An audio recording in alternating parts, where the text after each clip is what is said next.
What's going on, everyone? So yesterday, the Los Angeles Lakers took a bad loss. It's not a bad loss because that they lost. I mean, obviously, no loss is a good loss, but it's a bad loss because it was against the Celtics. It's like, you couldn't have done that against any other, like literally any other team, and we would have been okay with it. But nonetheless, reason I don't think that game was terrible was outside of the third quarter, the Lakers should have won that game. Like, Lakers were right in the thick of it, first half, right?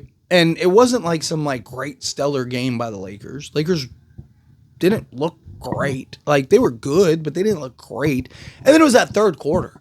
They just could not buy a bucket, right? Like, Luka and LeBron were just getting bullied and bodied, and like, especially Luka was having some trouble with Jaylen Brown, and credit Jaylen Brown, because Jaylen Brown is big enough, strong enough, and fast enough to stick with Luka, and he's been.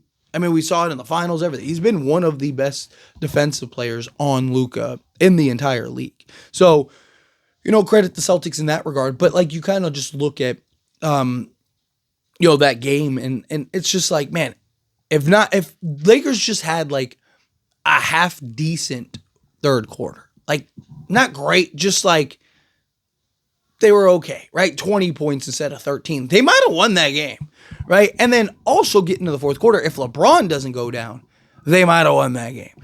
I mean, LeBron said himself, like, I came in the locker room, I looked at the score, it was 95-91, right? Like, if LeBron is healthy, it's a very different game, right? LeBron's there to kind of help close out, to help hit big shots, right? To just put pressure on Boston. So, I mean, once LeBron went down, all Boston had to do was just kind of hone in on Luka and force him, and he didn't have his lob threat and Jackson Hayes and stuff. So, again, like, you knew the Lakers were going to lose a game eventually. They had won 8 straight. They already had that game against the Knicks where it was like they probably should have lost that, and they ended up pulling out a win. Right? That was like one of those games that you look at and you go, we'll take it, right? Like, it was not pretty, it was not good by any stretch, but hey, they pulled out the win, which I talked about. Like, those kind of games are really good because a lot of games in the playoffs are like that. Just hard fought, gritty. Plus, also, that Knicks game was just a really good basketball game. Like, removing my Laker bias, just as like a basketball fan, that was a very good basketball game. Like, that was a game where you're like, man, like, this was a lot of fun, right? So, to me, right, they got through that game, the game in which that they should have lost. You knew that one of these games coming up were going to be the game that's coming. I mean, Lakers had won 12 straight against the top teams in the league going into this game, right? Like, their 2 losses, you got to keep in mind, was against Utah and the Hornets. It wasn't against one of the better teams. Lakers have done a really good job of smacking and beating the upper echelon of teams, these winning record teams, the teams that were going to play in the playoffs or the finals or whatever. And the Lakers already beat Boston earlier this year, and they beat them last year, right? So, like, Lakers have had a good track record against this Boston team, right? And probably should have won again. But then, like I said, LeBron goes down, and it became an insurmountable hill that had to be climbed. But, a lot of it too was just, Boston, and this is why I have my concerns about Boston come playoff time. I know, like, anytime I give an unbiased opinion, right, like, I get the criticism, like, how can you call yourself a Laker fan? Look, I hate Boston as much as the next Laker fan, but we have to be honest, right? Boston is very good, right? And they do a great job of stretching teams out, do a great job of just, because you have to, like, Lakers usually like to hone in on, like, the key guy, almost like a boxing one, right? Like, okay, it's like an SGA or whomever, right? Like, that's the focus. You slow him down, and then you leave the non-shooting corners open, right? Like, you'll see that a lot.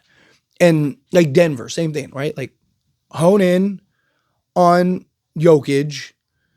Everyone swarms. Everyone gets the ball out of his hands. You rotate everyone else. You live with Aaron Gordon and Russell Westbrook shooting threes.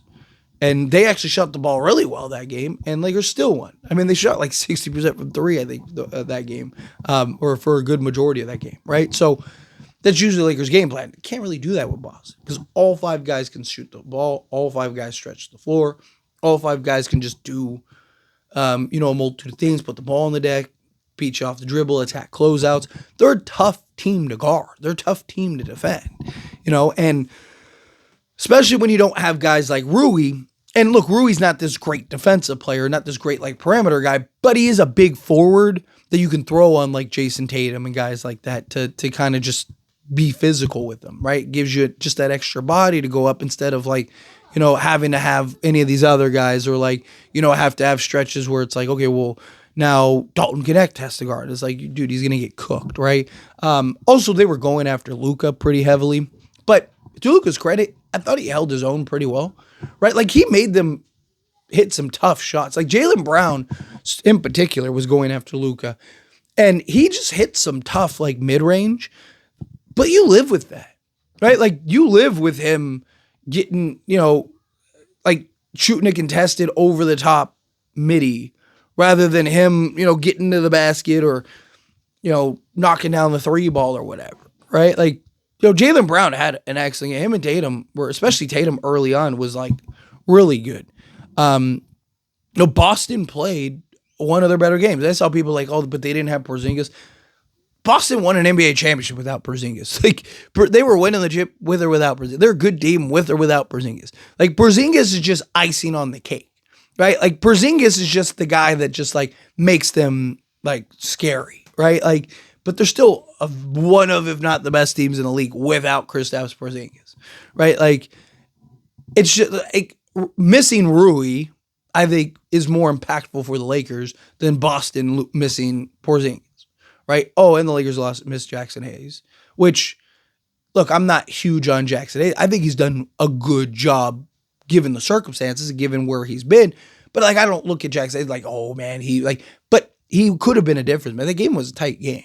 To have him as just like an interior presence, but also just that lob threat. Luka didn't have that guy to outlet to, which is, I mean, half of Luka's assists come from just lob threats, and almost all of Jackson Hayes' points. Jackson Hayes is getting 10 points a game just on being a lob threat.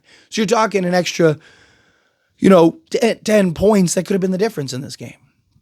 All right, so those kind of things, and then obviously LeBron going down when it's a 4-point game, that doesn't help either, right? But again, I mean, look, no excuse. Like, the Lakers lost. Boston handled business. Lakers didn't. It happens. You knew you were going to get a loss eventually. You knew that one of these games was down the pike. I can live with this one. I can. All right. Again, I just wish it wasn't against Boston. I wish it, would have been, lose to Milwaukee, right? Like, it's like, okay, like, I can live with that. But to lose to Boston, it's like, why? But anyway, as always, this is a discussion, and I pass a question to you. Let me know your thoughts and opinions down in the comments below. What do you think? How do you feel with your thoughts? Agree with me? Disagree with me? Kind of mixed in the middle? However you feel, whatever your thoughts are. I love to hear it either way, so let me know down in the comments below. That being said, if you haven't liked this video, hit that like button. Helps me a lot. So we enjoy these types of videos, and I truly appreciate it. Not subscribe channel, hit that subscribe button. Turn on the bell notifications. Appreciate y'all. See you in the next one. Thank you.